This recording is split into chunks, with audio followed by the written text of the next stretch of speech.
When thinking about exclusions from the labor movement, it's critical to remember that those exclusions are based on distorted definitions of the working class, that the working class includes only particular workers, defined by the type of work they do, whether it's industrial work or quote unquote skilled work. The conditions of their employment, are they full-time? Are they wage workers? Or who they are, their race, their gender, their sexual orientation. But the reality is that the working class includes all people who work for a living in all their complexity and diversity. Their identities are often intersectional. They identify as workers, but also as women, men, non-binary or trans, as Black, Latinx, biracial, and often some combination of these. And they cannot be simply reduced to workers. It's also critical that they are always to remember that they are always in movement, whether they belong to unions or worker centers, whether they're involved in community organizations, immigrant rights groups, Black civil rights organizations, feminist organizations, LGBTQ plus rights organizations. They are often not seen as part of the labor movement, even when these organizations are led and run by working people. I think an important model for understanding this complexity is a 1935 book by W.E.B. Du Bois called Black Reconstruction in America. It was published early in the major upsurge of the labor movement in the early 1930s, when the most visible part of that labor movement was the mostly white male industrial union movement that would become the Congress of Industrial Organizations, or the CIO. Writing in 1935, Du Bois pointed back to the Reconstruction era of the 1860s and 1870s, 60 years earlier. So that would be like us looking back to the civil rights movement of the 1950s and the 1960s. And he argued that that movement was also rooted in the struggle of working people, both Black and white, and laid the basis for the current struggle in the 1930s.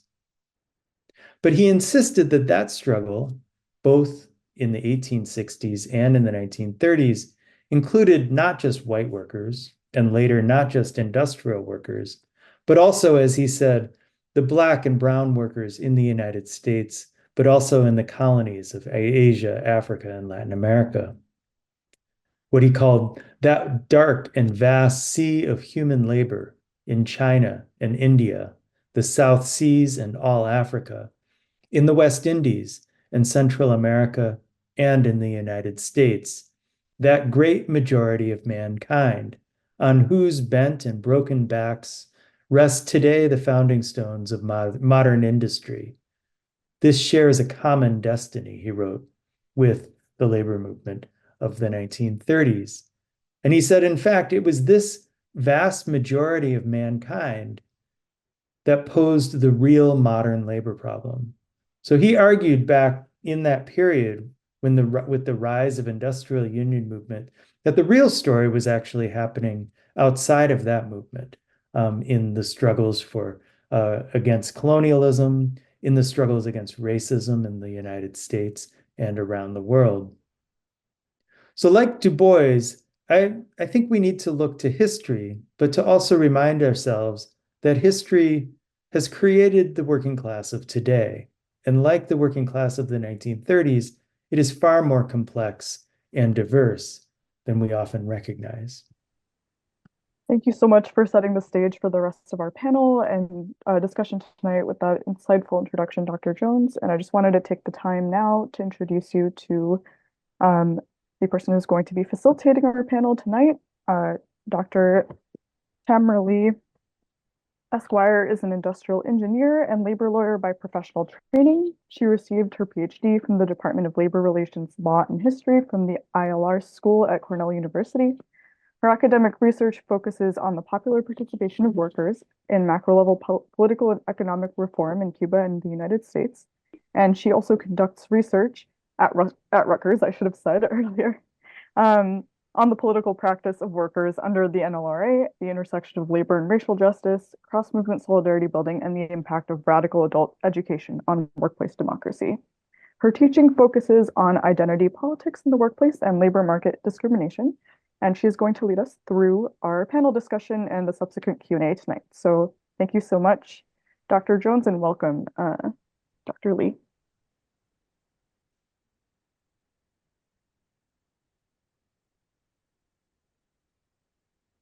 Oh, you're muted, Dr. Lee. Man, you think 3 years, 4 years into a pandemic, I would get this together. Thank you for the introduction. And thank you, Dr. Jones, for setting the historical context. I always think that's super important.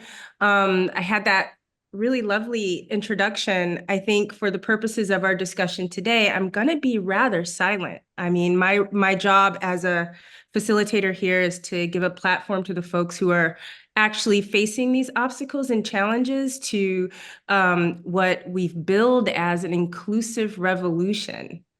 My work right now is focused on actually looking at the labor movement and all the types of worker organizations to see how, in fact, you are dealing with things called intersectionality and equity. So I'm really, really happy to share the stage with three really amazing leaders that are doing some things that I think you all will be interested in and inspired by.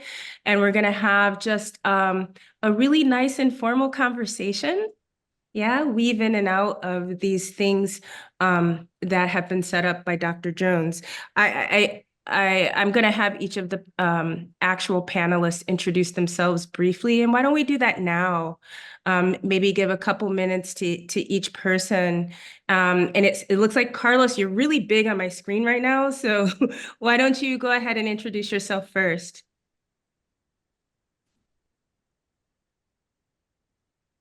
And you're on mute.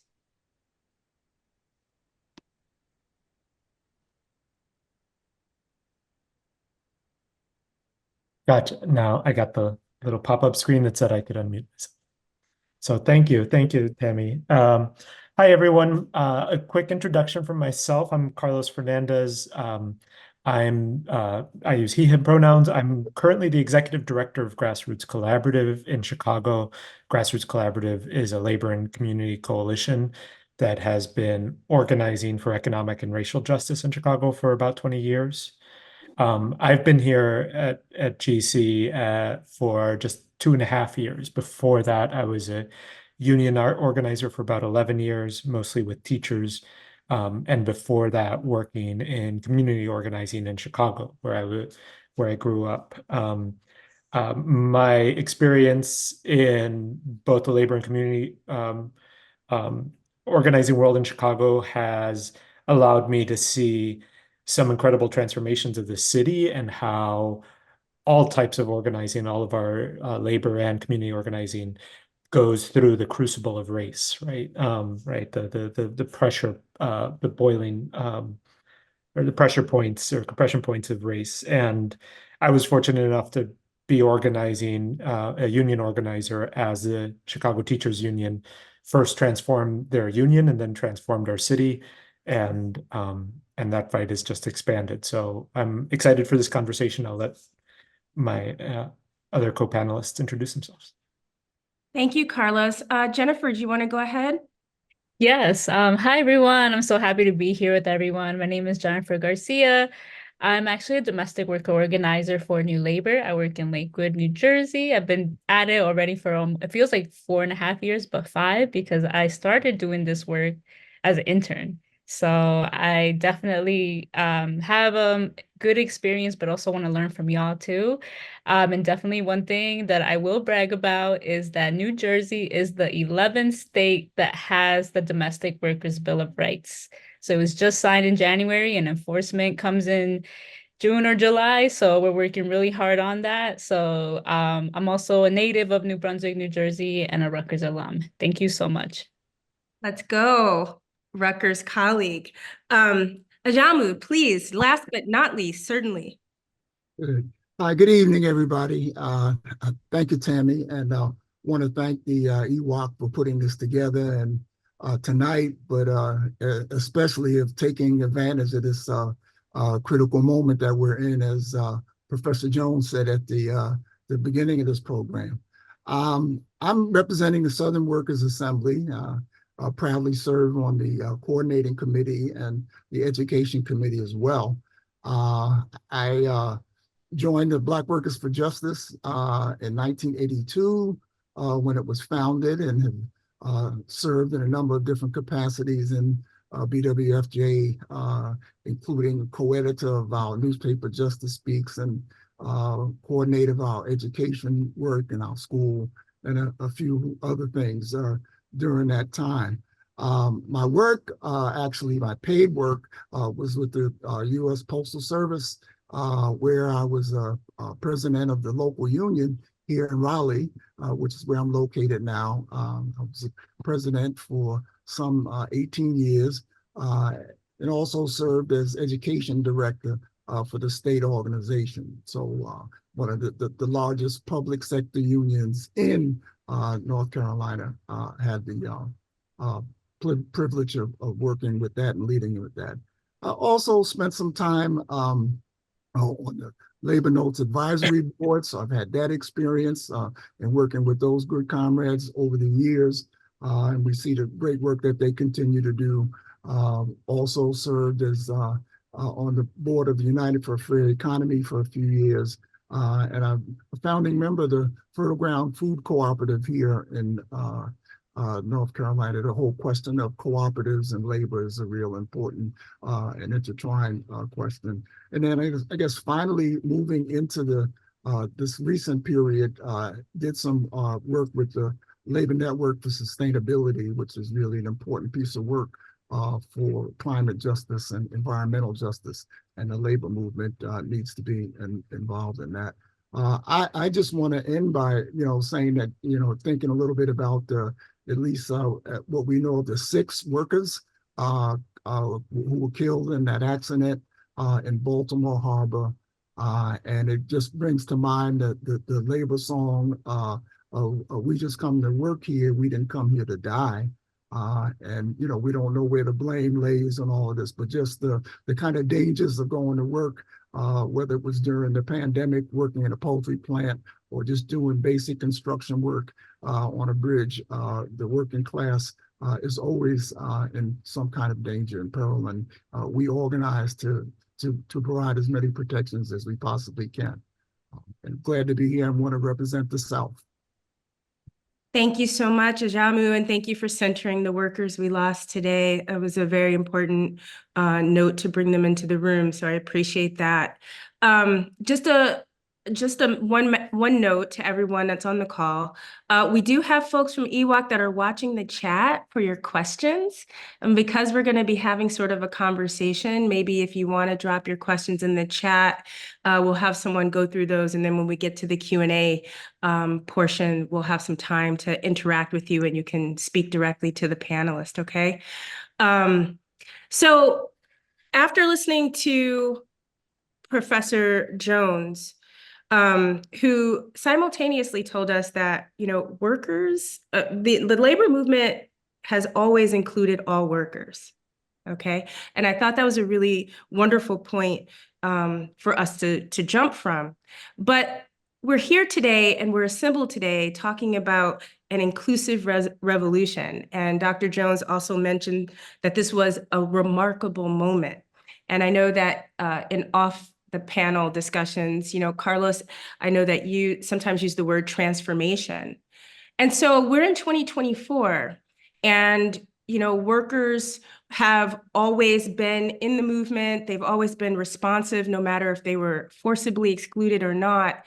And I guess the question for the panel, and I'm going to start with Ajamu because we want to start with Black workers. What does it mean, inclusive revolution, right? Why are we still in 2024 talking about this critical moment of inclusion? And when we think about it broadly like that, about folks who are still being excluded or not having full participation, either in leadership or in some other aspect of the movement, what kind of work are you doing in your capacity to take on that challenge. So first of all, what is the challenge? How do you identify the challenges? And then what kind of work are you doing around that issue that has either been a success or a challenge that we can learn from?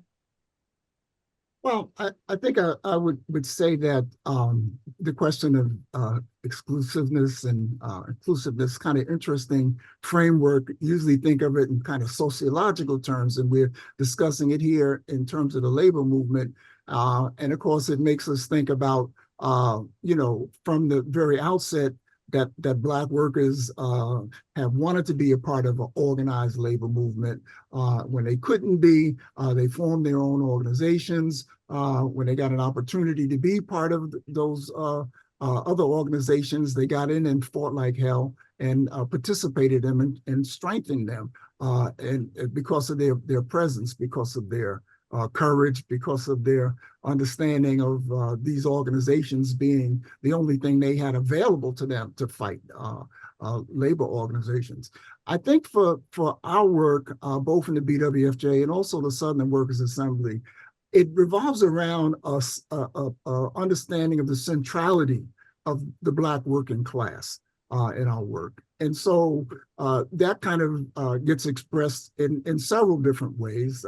It's where we organize, what workplaces we might find ourselves at, and two, how once we start our organizing, that we are very intentional about the plight of Black workers in the particular workplace that we work in the community that we work in, and that in understanding the particular kinds of difficulties that they have and the challenges that they have, that we're intentional about building leadership of Black workers in this. And I mean, we think about the kind of problems that people face in the broader labor movement in terms of representation. I think we have this understanding that there's representation on one hand, but that representation can also be tokenism. That is, to meet a kind of metric of how many Black workers do we have, how many brown workers, how many women, et cetera, right? But also, looking at what kind of role do the Black workers get to play in their leadership? What kind of political training do they get? What kind of leadership training do they get to be a part of an organization? I think for the work that EWOC is doing and others, some of it's strictly within the framework of organized labor today, unions that are already up and functioning and have their own structures. And so sometimes if you get pulled into those structures, it's very likely that you can be forced in the kind of token role, wherein if we're doing new organizing, bringing in a union or doing workplace organizing without a union at this moment, we have the opportunity to build in this leadership capacity from the very outset. A leadership capacity that's built on politics, an understanding of class and race, an understanding of capitalism, an understanding of the fight for power. So those are the kind of things that we're doing, we've been looking at over time, and think it's very important in this moment, particularly as Southerners, because the South plays such a key role. The Achilles heel that we've talked about for decades, it still remains there. The South is the Achilles heel, and we intend to take advantage of that. Yeah, thank you. I think, we, as a panel, I think we should return specifically on this question of tokenism, right? And so I'm going to park that for now, though, because I do want to move and say, bring Jenifer in. Jenifer, we talked a little bit about identifying certain groups that might be excluded or where the organization is struggling to meet the needs of those particular groups. And I think we were talking a little bit about LGBT workers. Yes.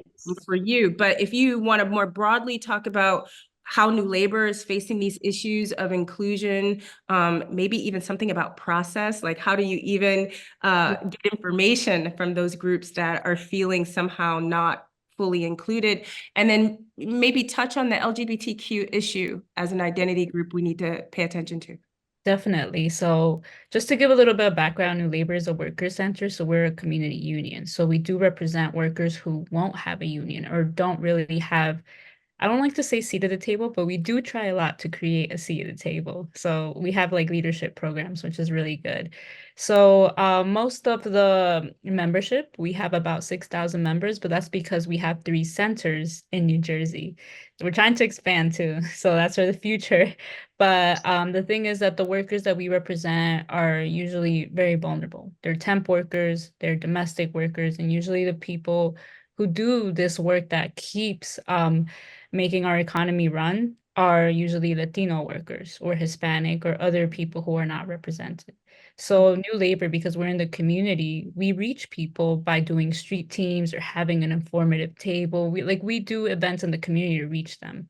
But also we know that for the community, it's very hard to talk about issues. One thing is because the highest number of workers who have suffered workplace fatalities or accidents are unfortunately Latino workers because they don't have training about health and safety, OSHA trainings, or basically how to use machinery in the workplace, and also because of the language barrier.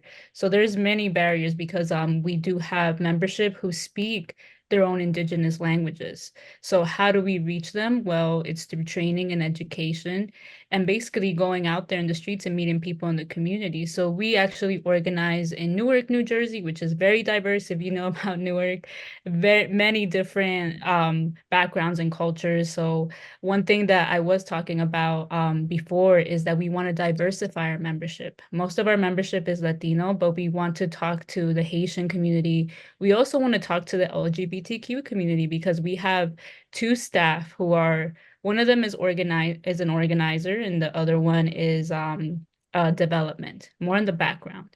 But they're very important to us because when we have staff meetings or any other type of meetings, we really do highlight the importance of like, it's important to make spaces for people who may not talk about workplace issues. And the reason is because of discrimination, like also cultural. You may not want to tell people how you identify as because you may feel uncomfortable. So at the moment, New Labor is working on creating brave spaces where people can speak, but also where members can listen collectively, create these spaces of active listening.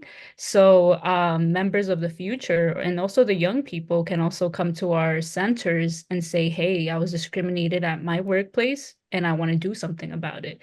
But also this is where we see that we're creating a process of if there is a workplace discrimination, how can you go about it? How can we organize at the grassroots level where we create a action collectively against the employer or the company, or we have to go the formal level, which is creating a Division of Civil Rights complaint with the NJDCR. So those are a couple of things that are going. I'm very excited, definitely.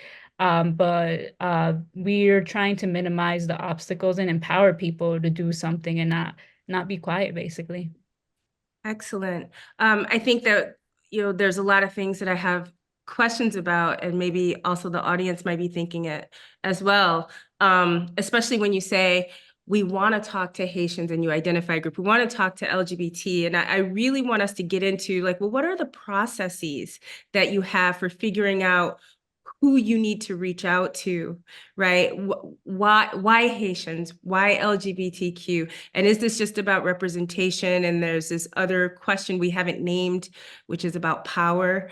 But we'll return to that when we talk to tokenism. I want to bring Carlos in because I know that Carlos is, works a lot in the bargaining for the common good space. And I thought it might be really good to bring in, if Carlos, if you don't mind, sort of telling folks a little bit about what bargaining for the common good is, and then how we could use that to identify issues that might be important to communities that are lacking power or some other type of way of being fully included within the labor movement. Yeah, happy to. So I'll first give a quick definition because I don't want to assume folks have heard of it. What bargaining for the common good is, and then I can connect it to some of the things we're talking about here, right?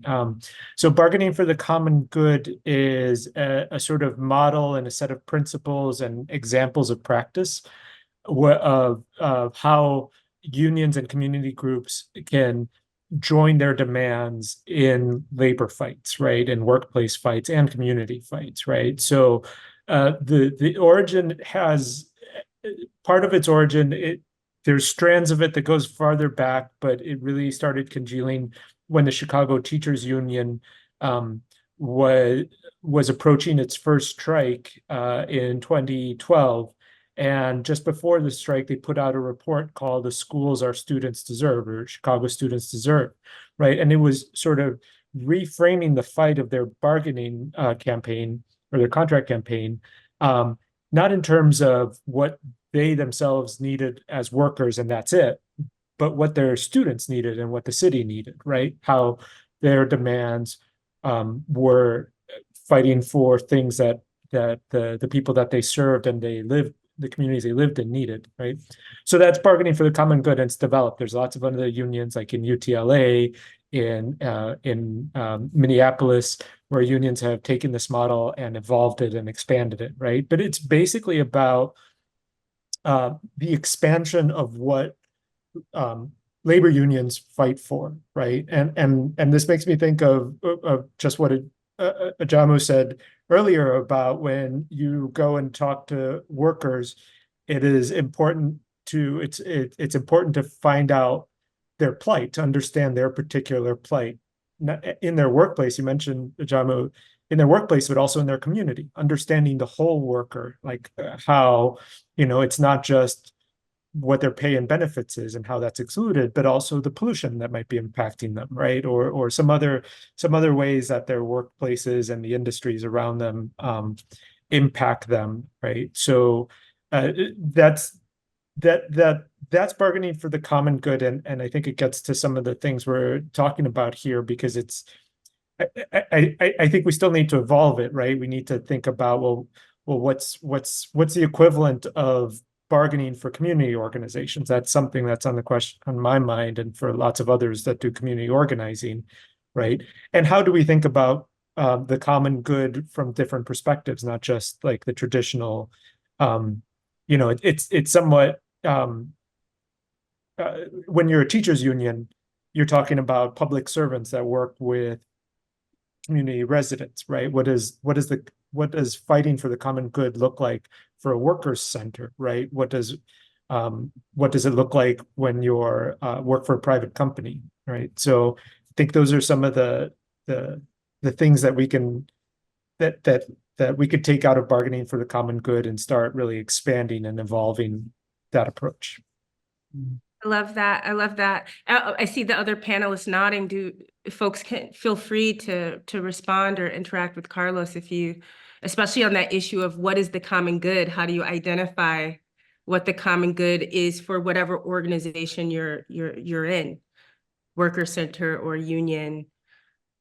Yeah, definitely. So I can give a very, very live example. As we know, that I think it was last year, the Rutgers Teachers Union settled their contract with Rutgers administration. So New Labor was definitely part of the campaign of bargaining for the common good. So one of the things that we worked very hard with the New Brunswick Center, as they share the community, is surveying the community members, but also Rutgers students, undergrad and grad, about their housing issues. As we know, the pandemic has basically caused skyrocketing inflation, but also rent prices to go all the way up. Because we shared this same community, we surveyed both the students and the community, the Hispanic community, and definitely it was the same issues about, like, for example, unequitable housing, and then also that landlords are not responding to issues. So that's what we saw.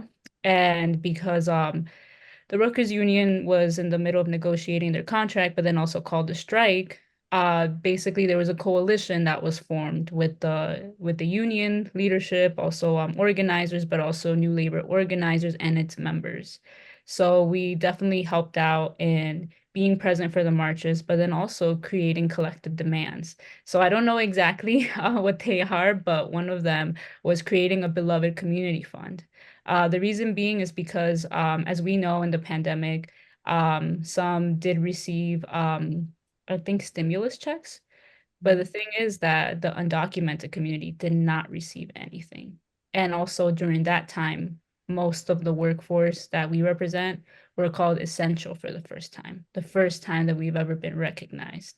So in that beloved community fund, and then also there was another campaign about the Excluded Workers Fund in the beginning of the pandemic, which is where New Labor and other worker organizations such as Make the Road New Jersey, and other worker centers, we definitely made collective demands to Governor Murphy to create the Executive Order 192, as many people from our community were dying due to COVID.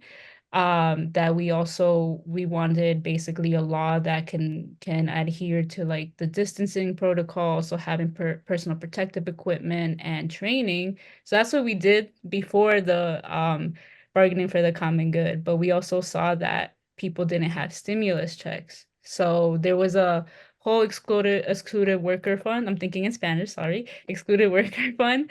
And some people didn't qualify.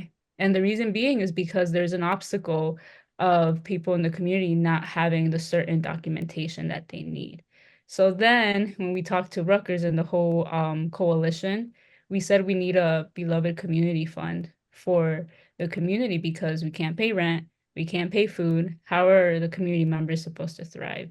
So that's still in the works to see how many community members and families qualify, and then also the amount. So that's just a live example about bargaining for the common good. Ajamu, I wanted to talk to you because you had a couple of things that you said when you introduced yourself about the importance of the South and the organizing that's going on down there. And when I think of bargaining for the common good in a broader sense, I wonder if we could have a little chat about, and I'm looking at workers in the South. And in fact, I think I missed you. I was in Garner, North Carolina with the workers at Cause out at Amazon. And, you know, I'm watching those folks in the South where the laws are anti-union and, you know, they're in independent unions and they're organizing and there's such great energy around it. And I wonder if we could talk about what it means to the rest of the labor movement if Black workers can lead, and if we center Black worker experiences in trying to lift the labor movement for everyone. Yeah. Well, let me answer this in a way coming from actually Carlos's a question about how do we find out what the common good is? How do people get to discuss that and meet other people? And I think our model of workers' assemblies is one of the ways to do that, to get people out of the silos that have been consciously constructed, or not so consciously, but just out of historical events actually exist. But how do we get people out of them? And so how do we have people that work in the public sector, for example, here in North Carolina, be fierce supporters of cause, you know, as they work at Amazon? How do we get them to learn about that? How do we get you know, workers who have no idea about what's going on in the school system to know about the struggles that teachers are having, or getting teachers to support the sanitation workers strike in Durham, and bringing out firefighters as well. But these issues, but an umbrella that kind of brings people out into an arena where they can share with each other. Not just workplace issues too, though, because I think it's got to be broader. That we want a labor movement. We want that's a kind of rank and file social labor movement. So understanding the plight of Black and brown young people in facing police violence and police murders. Right now, in this moment, the understanding the plight of both immigrants and particularly Palestinian immigrants and what's going on in Palestine, how do people understand those issues? How do they relate to the full working class? But you've got to have a kind of framework to get people to sit down together and not only to learn about each other, but also with the goal of building power. So there's enough power to get those resolutions passed. Yeah. A resolution passed by for example, supporting a ceasefire by the Triangle Labor Council and the Charlotte Labor Council early on when it wasn't such a big thing, but to continue to work together on that issue, to fight on these budget issues that favor police over, housing and other kinds of issues. But the framework has got to be, we think, some kind of assembly that brings people together so that Amazon workers are talking to dock workers, are talking to sanitation workers, are talking to teachers, etc. Yeah, so when I hear all three of you, what it sounds like I heard Carlos say whole worker organizing. I hear you, Ajamu, talking more about, you're really talking about democracy. We're talking about broader participation in one's own self-determination. And I wonder if I saw, Carlos, that you wanted to talk here, but let me put out in the space for everyone, especially Ajamu. Can we talk more specifically in case folks don't understand what you mean by worker assembly? Like, how is it working? Like, what are the mechanisms you do to create this space, this assembly? And does it have a participatory component? How is it meaningful? Like, what are the nuts and bolts there? Yeah, so I'll refer you to our website. And Drop the link to the website, someone. Drop the link to the chat.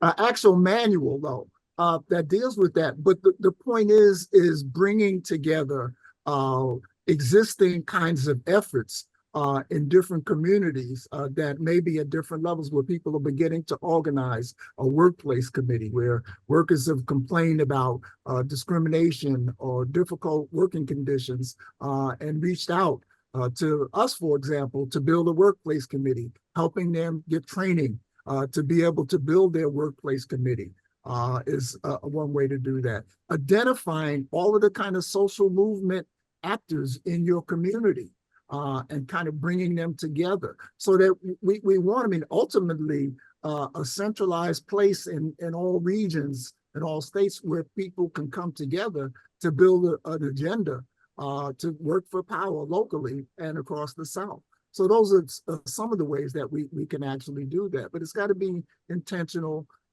It's got to include worker centers. It's got to include groups that haven't come together yet.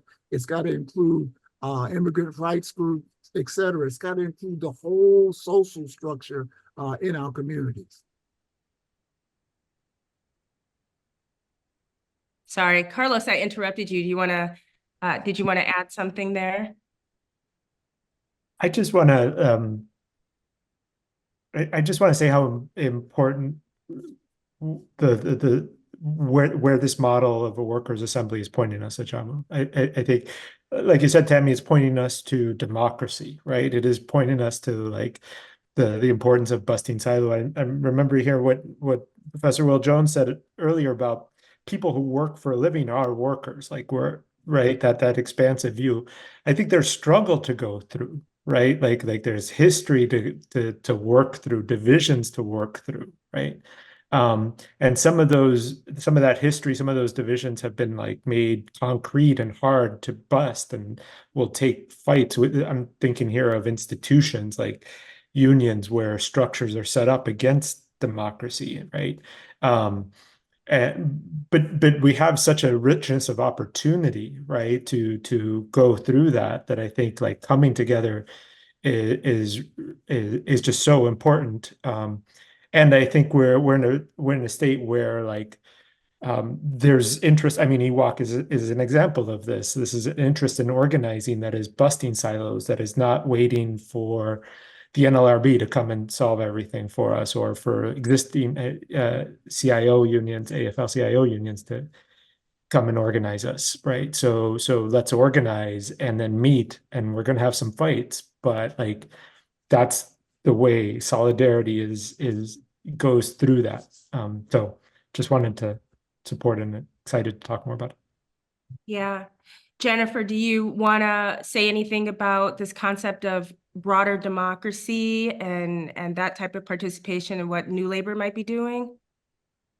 Yeah, so about broader democracy though, thing is that because we push for I would say legislation that really represents workers at the whole. Because last year we won the temp worker bill of rights, and then this year we won the domestic worker bill of rights. So the thing is that in order for us to win those types of laws that represent our constituents, majority of them, yeah, mostly like I did hear about worker assembly, right? We do have to work really hard about talking to faith-based organizations, talking to, for example, other unions. We know unions and worker centers, they operate differently, but similar in some type of way. But also talking, for example, one of the biggest challenges for us was like talking to senators and assembly people who really support us, because there are some who agree and there's some who are more not so agreeable, if that makes any sense.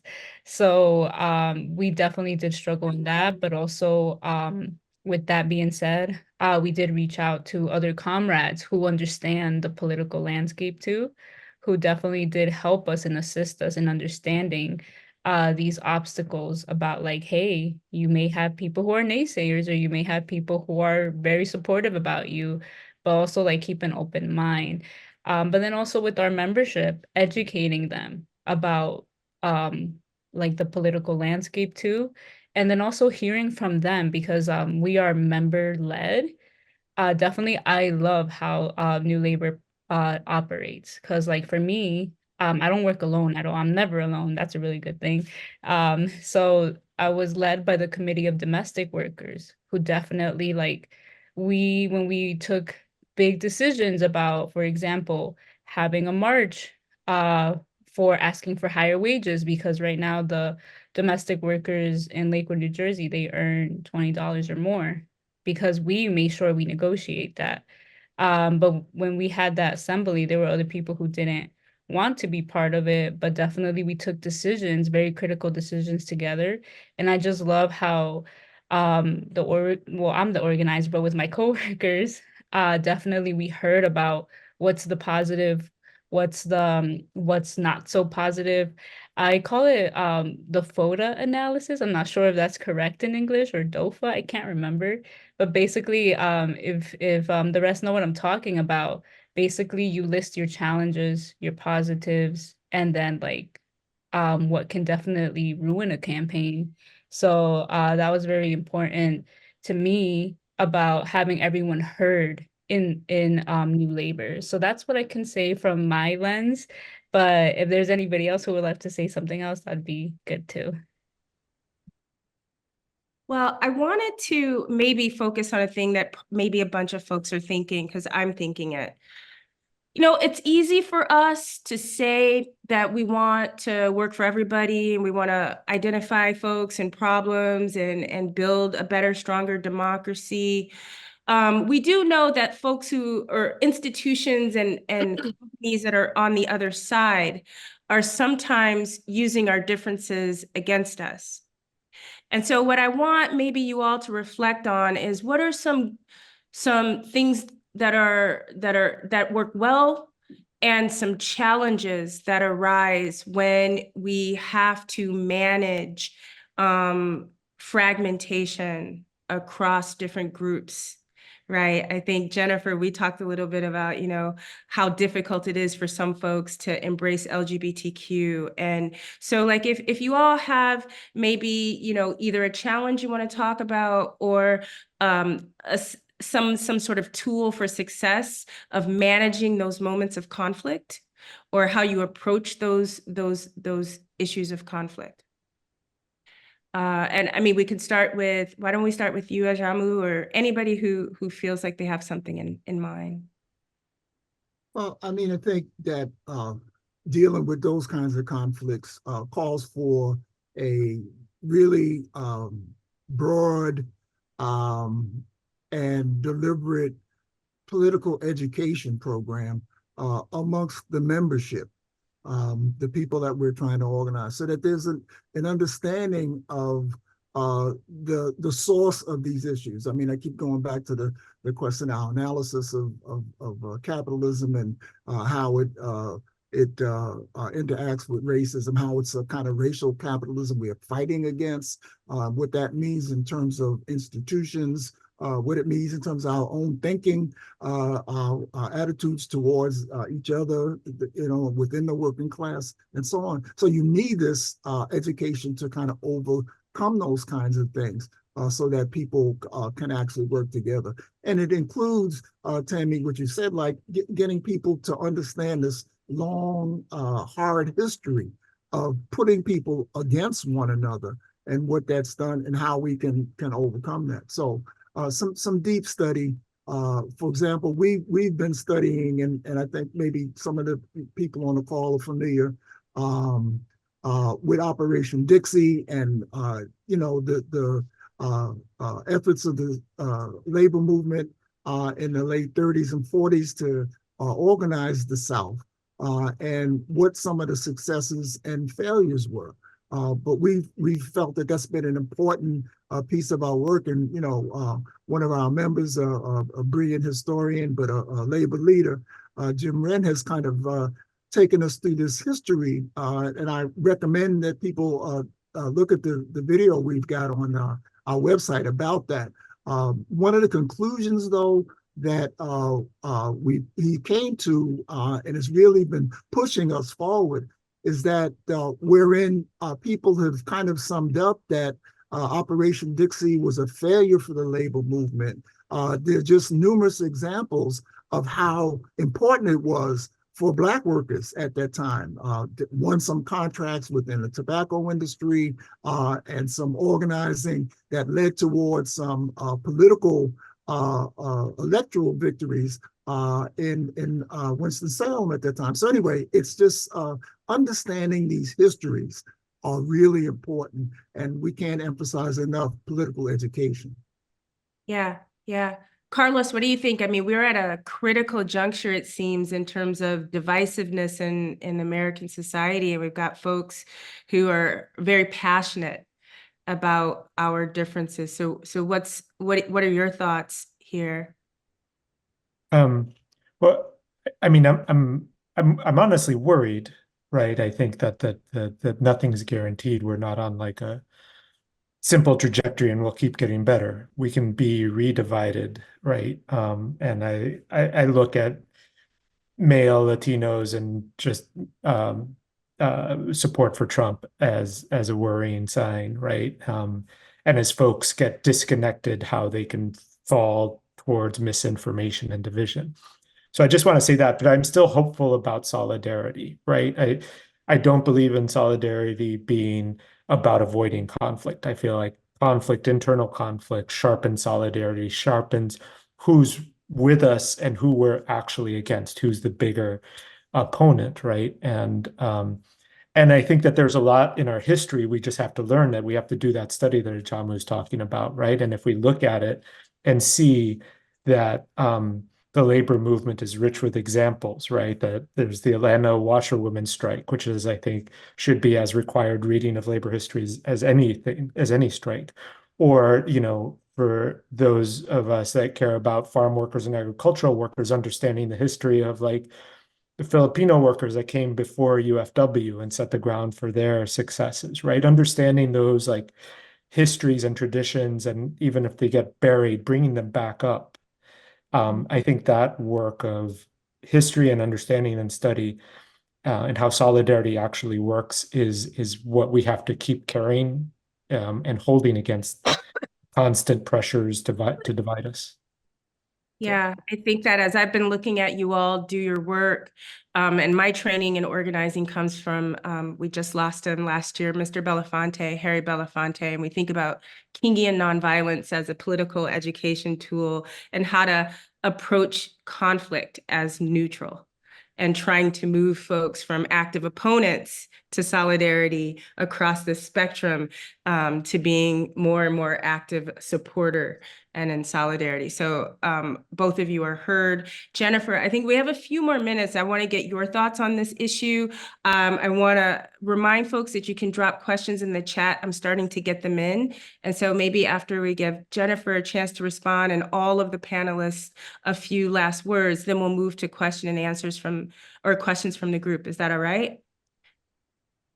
I will decide. It's all right. Okay. Jenifer, do you have some response on how we handle tensions or conflict? And then maybe everyone gives a couple minutes of reflection. I Go ahead. just sighed because it's hard. It's hard when there's conflict in any organization, to be honest with you, because like I spoke about the Domestic Workers Bill of Rights. Right now there is a division between the workforce. So we know that, for example, domestic work, we know it's very unorganized. So there are people that we train about the Domestic Workers Bill of Rights. What are your rights? And then also negotiation trainings. That's what we have. And definitely because we're charging $20 and we know the economy is not so good right now. Basically, the economy itself and employers, I would say maybe this is too strong, but they are the root of the cause why there's division, because employers tend to want to get more with their money. So the thing is that we know that immigration to this country is not new. We know that. So there are domestic workers who don't know their rights at the moment, and they charge less for their work. So as we're seeing, the work is being devalued. And that basically puts me in a space of being the conflict resolver along with member leaders, because we're trying to help people see. And I feel like hearing Carlos and then also Ajamu about having this background of other labor movements and how they were divided, I feel like that will help us as worker centers also understand that. So now I'm seeing that we need that in the next organizing training, because this is not new either. But the thing is that I see when I have to do conflict resolution with members, there's very strong opinions, and that's okay. It's okay to have your opinions. But the thing is that there's consequences when you don't want to work as a team.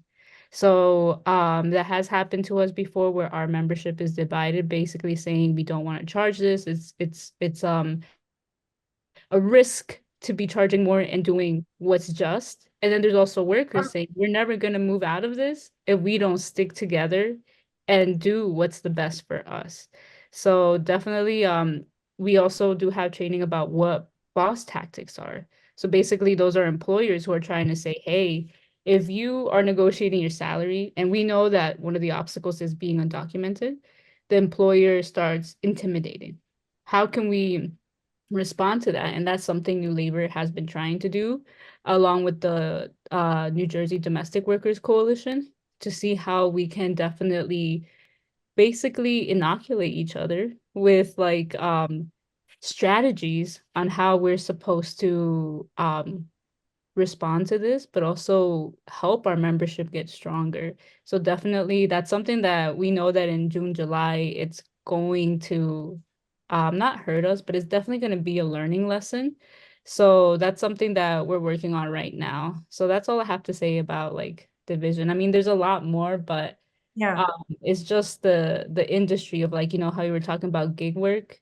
It's gig work for a reason. They don't want workers to unite and basically create change together or collectively bargain. I really appreciate you naming the difficulty and hard work that's required for real non-performative inclusion, right? Where we have to really meet these challenges. Listen, so I want to make sure that the audience has an opportunity to interact with you all. I've got 3 questions at least right now that are really, really good. So why don't I read out the question, and then, whoever feels called can respond, if not all of you. So this question is for Tim.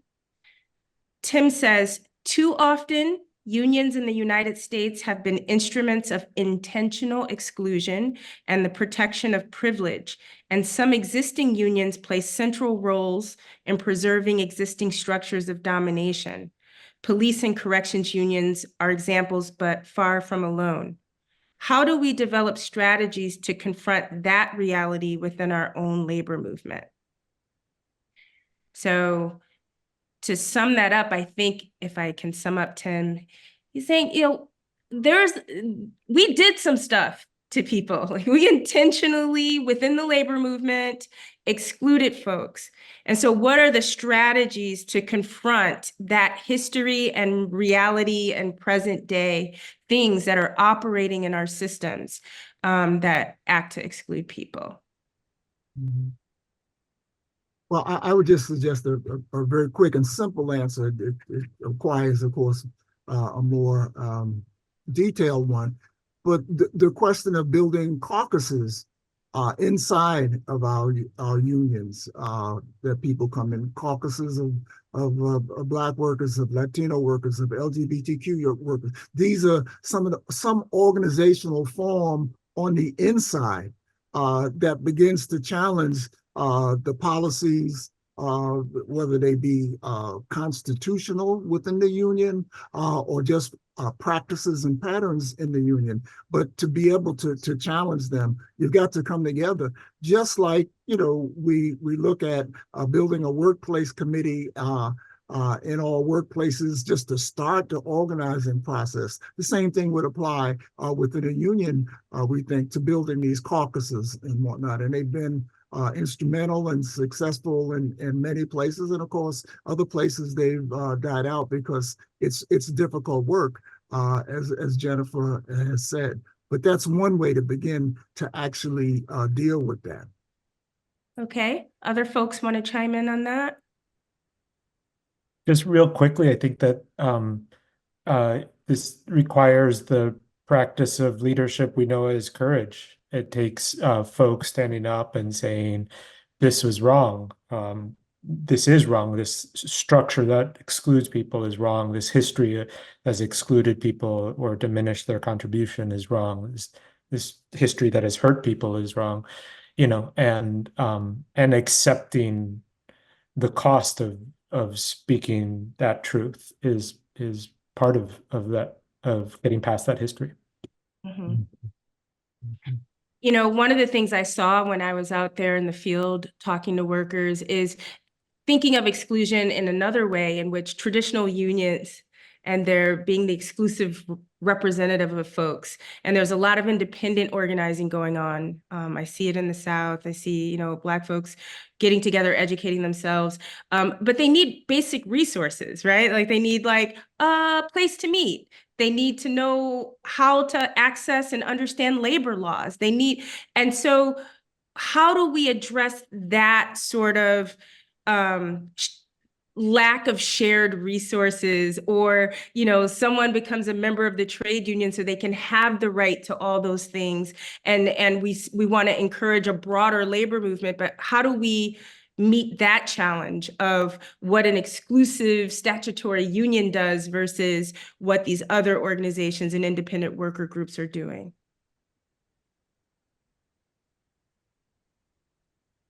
Yeah, in my point of view, in a couple of words I can say is coalition building. Because we do coalition building with worker centers, but I do feel like there is a missing gap between regular unions, for example, UFCW, just to name one, or for example, other unions. We saw it with the Rutgers Teachers Union too, that there were some miscommunications. But yeah, it would be coalition building, and that's a struggle for us right now, though. It's not the communication, it's just that we may have a different level of understanding of, for example, how laws and policies work, but then also procedures when you're negotiating a contract or something, but then also the membership being up to par there. So I feel like because we just started our initiative of the organizing school. The reason why we did that is because we want to build capacity for worker centers. As we know, we are very how do you say, burnt out, and the reason for that is for people to know how to go lobbying, For example, a bigger union may have access or may have funds to have lobbyists or train their own staff to be a lobbyist, and paid. So that's one of the things that can be done, but then also more funds for worker centers, because sometimes with limited funds that we have, we can't really develop ourselves faster, as fast as we want, as other unions are. So I feel like that may be a little bit of an answer, and just working together overall. Well, we have a few more minutes. Let me get one more question in here, and maybe that might wrap us up on Q&A, but let's see. This question is from Patrick. Patrick says, there's a lot of news and momentum around the industrial organizing of the UAW in the South. What are ways the labor movement can respond differently to the historical moment than the quote unquote failures of the past? So if anyone has particular knowledge about what's going on in the South and UAW. Yeah, well, I don't have any particular, although comrades and colleagues may have that. But I would just say observing former or previous organizing campaigns, we know some of the shortcomings for sure. And the one in particular that I would highlight that has always been a sore spot with organized labor, it's failure to really fundamentally and sustainably engage communities, community leaders, people who are at the foundation of the community, whether they be religious leaders or civic leaders, that they've got to be on board in supporting this kind of work and in a sustained kind of way. Typically, these campaigns of people just drop in, try to sign people up with cards, and then call for election, oftentimes prematurely. And if it fails, they're outie. So a different kind of approach has to be taken. I'm not sure what it is that UAW is doing now based on their recent victories and some of their previous experiences in organizing in the South at a number of auto plants. But we know that that's important, that the community engagement actually has to be there. But also building inside those plants, right, some leaders who are militant, who have been trained, have got this political understanding I've been talking about all night, that they become part of a kind of militant group that helps to push forward. And, you know, that's one of the parts of the model of the Southern Workers Assembly that we use. And it goes to the question, I think, Jenifer, of resources. Yes, we need resources for sure, but we can't let that quest for resources be the driving force in terms of doing our work. The kind of volunteer nature of organizing hasn't changed. It's got to remain there, that this group of militant and committed cadre are pushing it forward. And then, of course, we can get some resources that help supplement that.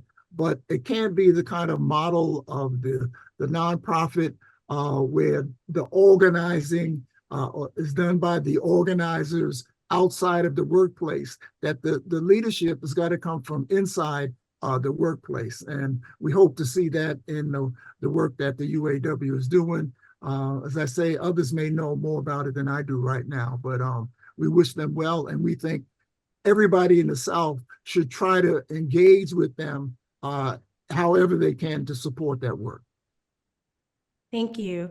I also want to encourage folks, if you have very specific knowledge about that question, the chat is very active, so you can all communicate with each other in the chat. I guess we are at our time limit. I do want to let each of you, if you had some final words or things that are sticking with you after our discussion, if you want to take just a few minutes right now, we can go around. If you have anything to say, you don't have to. And then I might call Ewok back to take you through the rest of your evening. So why don't we start with Jenifer? If there's anything you want to say to the group? Yeah, definitely. I feel very inspired being in this meeting with you guys because there's not enough spaces for us. Definitely. That's what I see. We definitely celebrate all the work that we do. But then also, I did mention to Patrick that if you're in the New Jersey area, as I have mentioned, Latinos are the group of people who are experiencing higher workplace fatalities and workplace accidents. So I'm wearing my shirt right now. I don't know if you can see it, but it's a La Marcha del Trabajador Caído, which is a march of the fallen worker. So we have it every year, the last Sunday of April. It's April 28th. And definitely we read a list of all the workers who have died this year. And in the pandemic, definitely that list was much longer. So definitely we have a saying, ni una muerte más, not one more death. And we're not going to stop marching until that list becomes zero. So if you're in the New Jersey area, definitely you're invited. It's going to be at 11 a.m. In our main office address. I know I sent the flyer to Patrick, so definitely if that can be sent out to you if you really want to be part of it. And definitely is going to be amazing. But I also really I'm very thankful, but also learning from the other panelists here, but also learning from the questions that you guys have asked too. Definitely so grateful. Thank you. Thank you, Jenifer. Venceremos. Carlos. I feel like I'm not a good organizer for not having an ask. That was a great ask, Jennifer. I should have one ready. I'll just say thank you. It was real. I could have sat back and listened and felt enriched by this conversation. So to be a part of it, to discuss was a privilege. So thank you for the opportunity. Ajamu.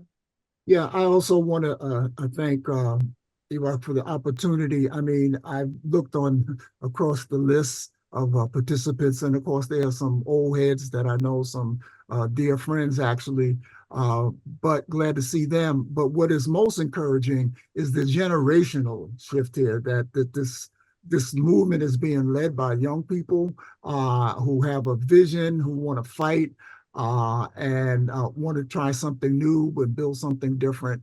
And we're all encouraged by that, and hope to continue to do work with this wonderful formation.